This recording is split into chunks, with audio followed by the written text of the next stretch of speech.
on the way to Candy Gedong Song. We have flowers growing. So we will be seeing this and going to the top.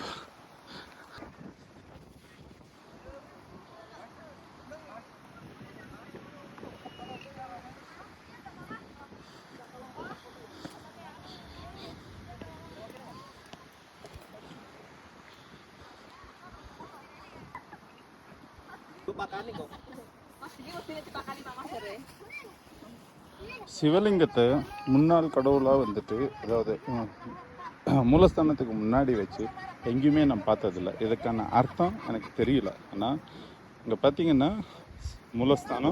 மூலஸ்தானத்துக்கு எதிர்க்க முழுசாக வந்துட்டு சிவலிங்கத்தை வச்சுருக்காங்க. இது எதனால் இங்கே இருக்குன்ட்டு நமக்கு தெரியலை. ஆனால் சிவலிங்கம் ஒரு இதுவாக இருக்குது. முன்னாடி வந்துட்டு நம்ம ஆக்சுவலாக வந்துட்டு வாகனத்தை வழிபடும் தெய்வத்தை தான் வந்துட்டு முன்னாடி வைப்போம். ஆனால் இங்கே சிவலிங்கத்தை வச்சுருக்காங்க. ஸோ இதுக்கு முன்னாடி இந்த கோயில் என்ன கோயிலாக இருந்திருக்கும் தெரிஞ்சவங்க கமெண்ட் பண்ணுங்கள்.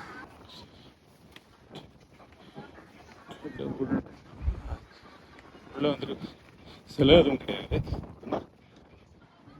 பின்னாடி வந்துட்டு விளக்கு மாடம் இருக்குது. இதில் வந்துட்டு என்ன கோயில் இருந்ததுன்னு தெரியல.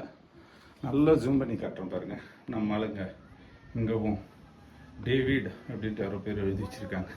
ஸோ உலகத்தில் எங்கே போனாலும் நம்ம ஆளுங்க இந்த கல்வெட்டு நிபுணத்தை மட்டும் இன்ன வரைக்கும் விடாமல் இருக்காங்க. அந்த ஒரு தொழிலாக தான் நம்ம கரெக்டாக பண்ணிகிட்ருக்கோம், செதுக்கிறது. பாருங்க, பாரம்பரியத்தை எவ்வளோ கெடுக்கணுமோ அவ்வளோவும் கெடுத்து வைக்கிறோம்.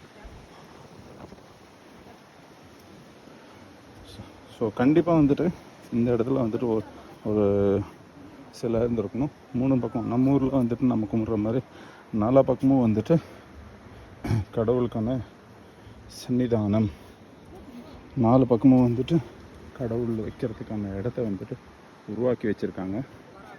கண்டிப்பாக இது வந்துட்டு ஒரு தமிழன் கட்டின கோயிலாக தான் இருக்கணும். ஏன்னா இதில் பார்த்தீங்கன்னா இங்கே இருக்குது பாருங்களா, யாழி அப்படின்னு நினைக்கிறேன். இது நிஜமாக யாழியா இல்லை வேறு எதுனாவான்ட்டு தெரியலை.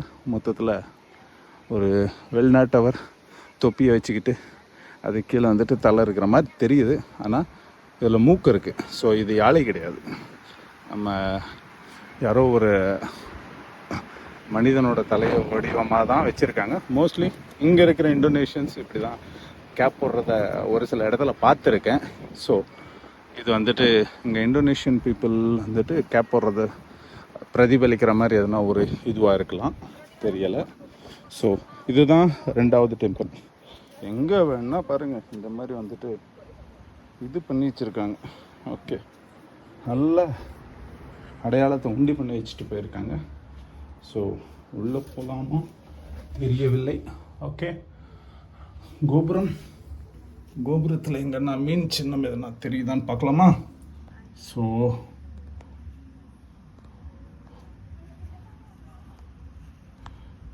லைட்டு தான் எப்படி ஆன் பண்ணுறதுன்னு தெரியல. ஓகே, இங்கே மீன் சின்னம் எதுவும் இல்லை. மீன் சின்னமோ இல்லை வில்லம்பு சின்னமோ எதுனா இருந்தால் கன்ஃபார்ம் பண்ணிடலாம். ஆனால் இந்த கோயிலை வந்துட்டு நம்ம சிவலிங்கத்தை வந்துட்டு ரெடி பண்ண கண்டுபிடிச்சி புனரமைப்பு பண்ணுவார் இல்லைங்களா, அவர் ஒரு இடத்துல வந்துட்டு இந்த மாதிரி ஒரு கோயிலை கட்டியிருக்கிறாரு. மோஸ்ட்லி நம்ம ஆளுங்க தான் யாரோ வந்து பண்ணியிருக்காங்க. ஸோ அண்ணவங்களுக்கு வாழ்த்துக்கள். உங்கள் பேர் இன்னும் நிற்குது. தேங்க்யூ.